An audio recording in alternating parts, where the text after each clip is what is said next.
The phantom menace, the Calarian Nebula, stretched across the void like a wound in space itself, its swirling purple and crimson gases hiding secrets that had claimed over 300 ships in the past century. Every spacefaring civilization in the galaxy knew the stories.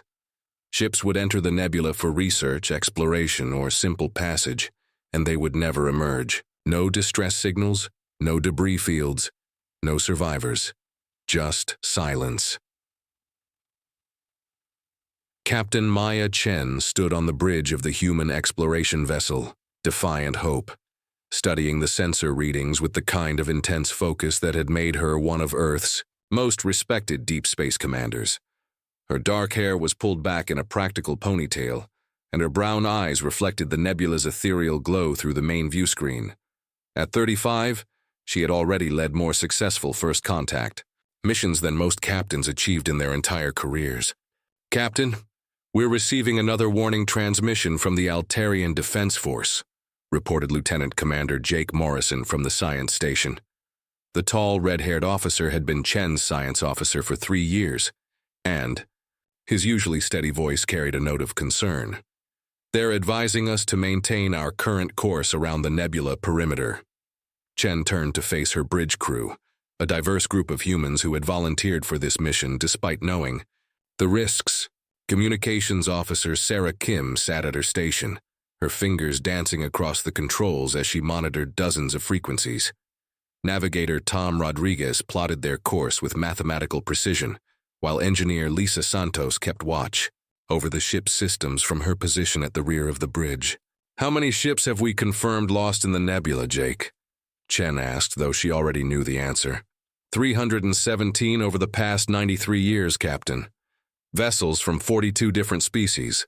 The Altarians lost a science vessel just 6 months ago, and the Vegan Confederation hasn't sent ships near this region in over a decade. Chen nodded slowly. The Defiant Hope had been sent to investigate the disappearances, but every government and military force in the galaxy had advised against it. The prevailing wisdom was simple: avoid the Calarian Nebula at all costs. But humans had never been particularly good at following that kind of advice. "Sarah, open a channel to Earth Command," Chen ordered. "Channel open, Captain." "Earth Command. This is Captain Chen aboard the Defiant Hope. We are beginning our approach to the Calarian Nebula. Our mission parameters remain unchanged. We will investigate the source of the disappearances and attempt to establish contact with whatever force is responsible." The response came after the usual communication delay. "Defiant Hope, this is Admiral Patterson. Maya, I have to ask one more time. Are you absolutely certain about this course of action? We've lost contact with every ship that's entered that nebula." Chen exchanged glances with her crew. Each of them had volunteered for this mission knowing they might not return, but they also knew that someone had to find out what was happening in the nebula, and humans had a particular talent for walking into situations that other species avoided. "Admiral, we're certain.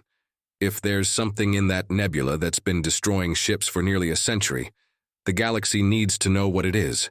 And if there's any chance those crews are still alive somewhere, we need to find them." "Understood. Captain, good luck. Earth Command out." As the Defiant Hope approached the edge of the nebula, the ship's sensors began picking up strange readings. The gas clouds weren't just swirling randomly. They seemed to be moving in patterns that suggested some kind of intelligence behind their motion. "Captain, I'm detecting unusual energy signatures within the nebula," Morrison reported. "The readings are unlike anything in our databases. The energy patterns seem to be organized." "Organized how?" "They're moving in formations, Captain. Like a fleet." Chen felt a chill run down her spine, but she kept her expression calm. "Red alert. Raise shields and charge weapons. All hands to battle stations." The familiar sound of the ship's alert klaxon filled the bridge as the Defiant Hope entered the nebula. The view screen showed swirling clouds of gas that seemed to pulse with their own inner light.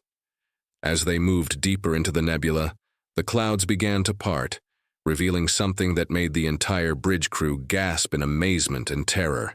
Ships, dozens of them, possibly hundreds, hanging motionless in the void. But these weren't the missing vessels from the past century. These ships were ancient, their designs unlike anything in the galactic databases. They were sleek and predatory, black as space itself, with hull configurations that seemed to bend light around them. "My God," Morrison whispered. "Captain, some of these ships are showing energy signatures that suggest they're over 10,000 years old. Are they operational?"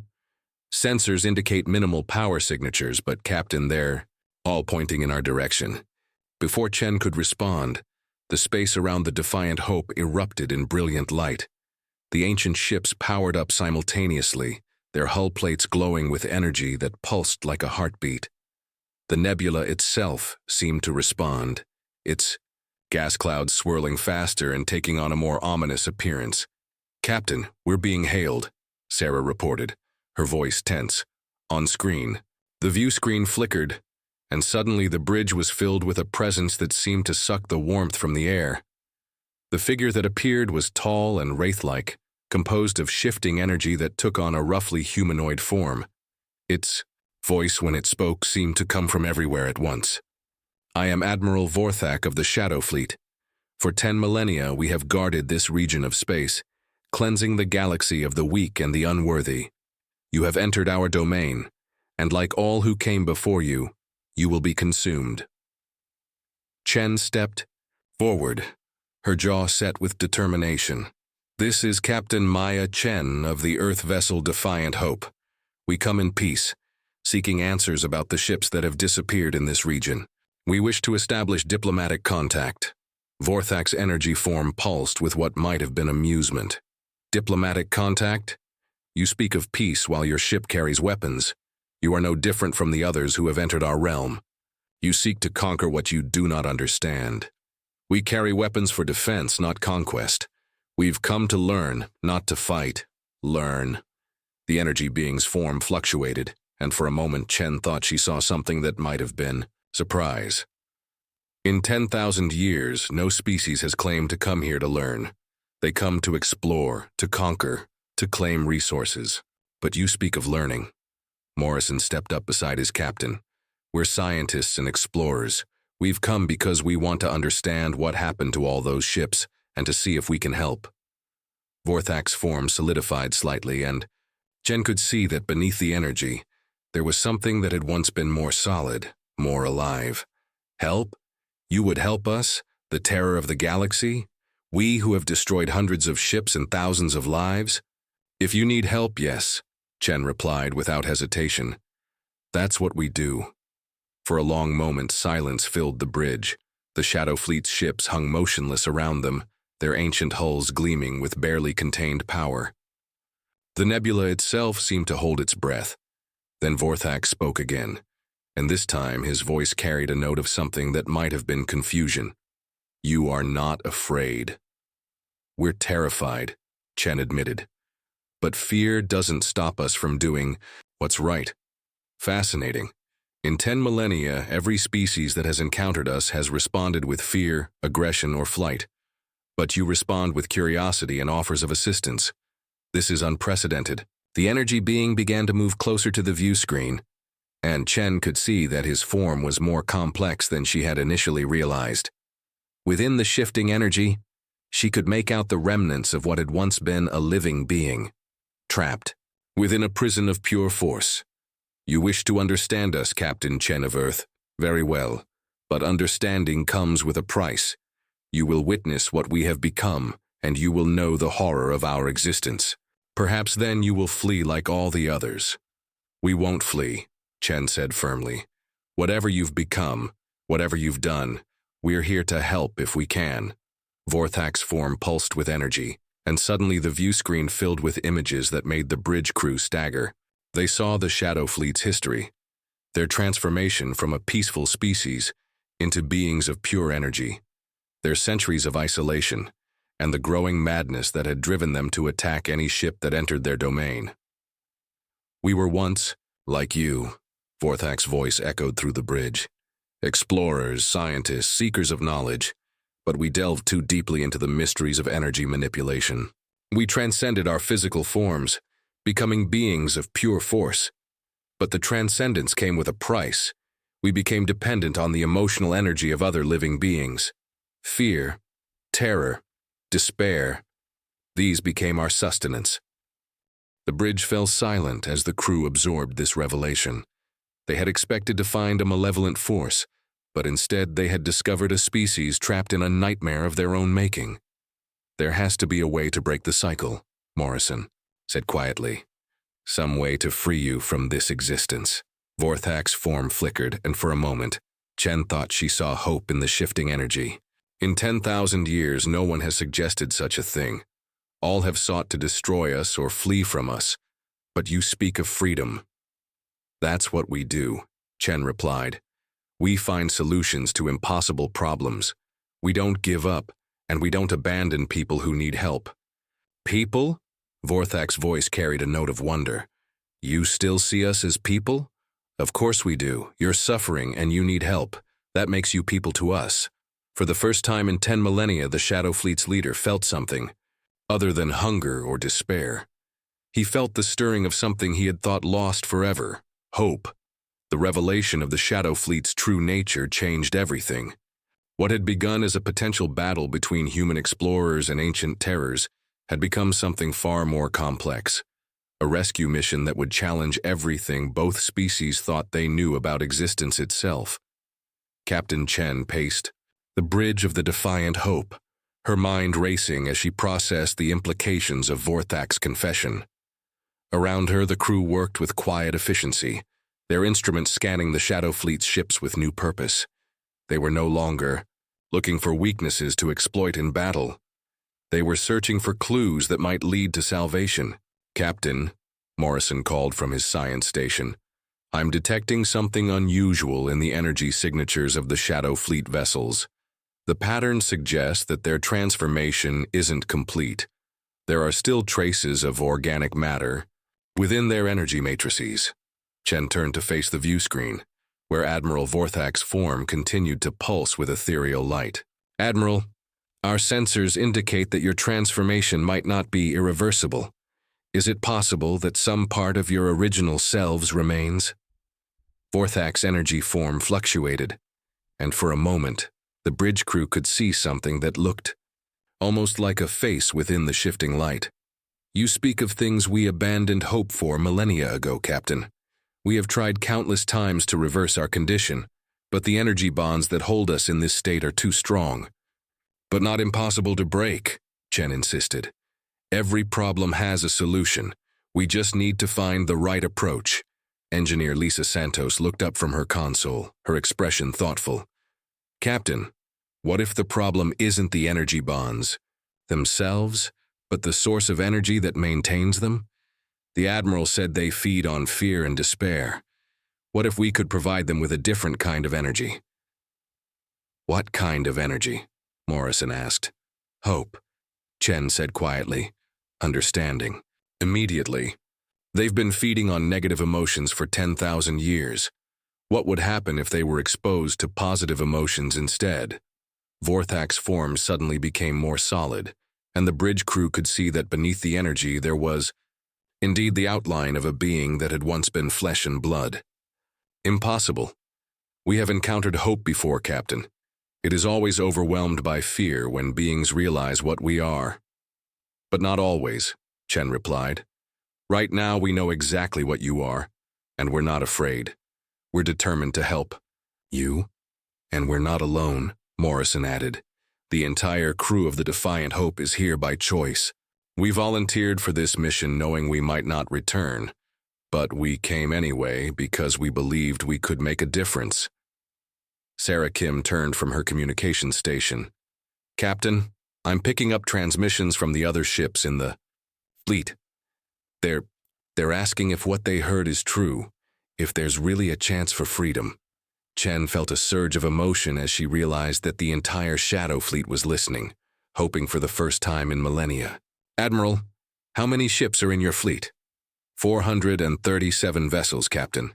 Each one carries the consciousness of what was once a living being. We are the last survivors of the Catharan Empire, transformed by our own scientific hubris into the monsters we have become. "You're not monsters," Chen said firmly. "You're victims of a scientific accident who have been trapped in an impossible situation. But that situation is about to change." Chen turned to her crew, and she could see the determination in their eyes. They understood what she was asking of them, and they were ready to give everything they had to help these ancient beings find peace. "All hands, this is Captain Chen. What we're about to attempt has never been tried before. We're going to try to break a 10,000-year-old curse using nothing but human determination and the power of hope. I won't lie to you. This could be dangerous. But if we succeed, we'll be freeing over 400 beings who have been trapped in nightmare for longer than human civilization has existed." The response came immediately over the ship's intercom system. Every member of the crew, from the engineers in the lowest decks to the officers on the bridge, voiced their commitment to the mission. "We're with you, Captain," came the voice of Chief Engineer Rodriguez from the engine room. "Whatever it takes. Medical bay standing by," reported Dr. Williams. "We're ready for anything." One by one, every department on the ship reported their readiness. Chen felt a surge of pride in her crew, but more importantly, she felt something else: hope, pure and powerful, flowing through the ship like a current of electricity. And the Shadow Fleet felt it too. Vorthak's energy form began to pulse with different colors, and the other ships in the fleet started to move closer. Their dark hulls began to shimmer with new light, and the oppressive atmosphere that had hung over the nebula for millennia began to lift. "Captain," Morrison said, his voice filled with wonder, "the energy readings from the Shadow Fleet are changing. The negative energy patterns that have held them together for so long are being replaced by something else." "What kind of something else?" "I'm not sure how to classify it. It's not any kind of energy we've encountered before, but it's definitely positive in nature, and it's growing stronger." Chen watched as the Shadow Fleet ships began to transform. The dark hulls that had struck fear into the hearts of countless species began to glow with warm, golden light. The nebula itself responded, its angry red and purple gases shifting to softer blues and whites. "It's working," Vorthak said, and his voice carried a note of wonder that Chen was sure hadn't been there for thousands of years. "Captain, what you and your crew are doing, it's breaking the bonds that have held us prisoner." "How do you feel?" Chen asked. "Different. For the first time in 10 millennia, I feel alive. Not just existing, but truly alive." As the transformation continued, Chen noticed that Vorthak's energy form was becoming more solid, more defined. The other ships in the fleet were undergoing similar changes, their hulls shifting from the predatory black that had terrorized the galaxy to something that looked almost organic, like ships grown rather than built. "Captain," Santos reported, from the engineering station, "I'm detecting massive energy releases from the Shadow Fleet ships, but they're not weapons discharges. It's more like they're shedding something they no longer need." "The fear," Vorthak explained, his voice now carrying warmth that Chen was sure hadn't been there before. "For 10,000 years we have carried the accumulated fear and despair of every ship we've destroyed. But your hope, your determination to help us despite the danger, it's burning away all that darkness." Chen watched in amazement as streams of dark energy began to flow away from the Shadow Fleet ships, dissipating into the nebula like smoke in the wind. As the darkness left them, the ships continued to transform, becoming more beautiful with each passing moment. But the most remarkable change was in Vorthak himself. His energy form was solidifying, and Chen could see that he was becoming something new, something that combined the best of both energy and matter. He was tall and graceful, with features that spoke of wisdom and kindness rather than the predatory hunger that had driven him for so long. "This is impossible," he said, looking at his hands as they became solid. "We believed that our transformation was irreversible, that we were doomed to exist as parasites feeding on the suffering of others." "Nothing is impossible," Chen replied. "We've learned that there's always a way forward no matter how dark things seem. You just have to be willing to believe that tomorrow can be better than today." As the transformation neared completion, Chen received a communication from Earth Command. Admiral Patterson's voice crackled over the speakers, filled with concern. "Defiant Hope, we're detecting massive energy releases from your position. What's your status?" "Earth Command, this is Captain Chen. We're fine, and we have incredible news. The mystery of the Galarian Nebula has been solved, and we've made contact with a new species. They're not hostile. They were trapped in a condition that forced them to attack other ships. We've helped them break free from that condition." "Are you saying you've made peaceful contact with the force that's been destroying ships in that region?" Chen looked at Admiral Vorthak, who now stood before her view screen in a form that was solid and unmistakably alive. His eyes, which had been points of cold light in his energy form, now radiated warmth and gratitude. "More than that, Admiral. We've made friends." Over the following days, the transformation of the Shadow Fleet continued. The ships that had once been instruments of terror became vessels of exploration and discovery. The beings who had been trapped in energy forms for 10 millennia found themselves alive again, but changed by their experience in ways that made them uniquely suited to help other species facing similar challenges. Vorthak, now the admiral of what they chose to call the Dawn Fleet, stood on the bridge of the Defiant Hope as the two fleets prepared to leave the nebula together. The gas clouds that had once been a prison now served as a beacon of hope, their soft light visible across several star systems. "Captain Chen," he said, "there are no words in any language to express our gratitude. You have given us something we thought lost forever, the chance to be the people we were meant to be." "You gave us something just as valuable," Chen replied. "You showed us that even in the darkest circumstances, there's always hope for redemption. That's a lesson the entire galaxy needs to learn." As the two fleets emerged from the nebula, they were greeted by a sight that neither species had expected. Ships from dozens of different civilizations waited at the nebula's edge, their crews eager to witness the end of the galaxy's oldest mystery. The Altarian Defense Force, which had lost so many ships to the Shadow Fleet, was the first to make contact. Their commander, Admiral Keth, appeared on the view screen with an expression of amazement. "Captain Chen, Admiral Vorthak, on behalf of the Altarian people, I want to thank you both. The fear that has haunted our shipping lanes for generations is finally over." "It's more than over," Vorthak replied. "It's been transformed into something positive. The Dawn Fleet pledges to protect these shipping lanes and to assist any vessel in need. We have much to atone for, and we intend to spend our new lives making the galaxy a better place." In the months that followed, the story of the Defiant Hope and the Shadow Fleet spread across the galaxy. It became a legend that parents told their children, a tale of how curiosity and compassion could triumph over fear and hatred. The Dawn Fleet, led by Admiral Vorthak, became known as the galaxy's greatest protectors, using their advanced technology and hard-won wisdom to prevent the kind of tragedies that had once defined their existence. Captain Maya Chen and her crew returned to Earth as heroes, but they knew that their greatest achievement wasn't the glory or recognition they received. Their greatest achievement was proving that no one is beyond redemption, and that sometimes the most fearsome enemies can become the most valuable allies. The Galarian Nebula, once a place of terror and mystery, became a symbol of hope and transformation. Ships from across the galaxy would make pilgrimages to see the beautiful light that now emanated from its heart, a reminder that even in the darkest places, light could still be found. And at the center of it all, the Defiant Hope continued its mission of exploration and discovery, carrying the message that humanity had given to the galaxy. No matter how impossible the situation seems, there is always hope for a better tomorrow.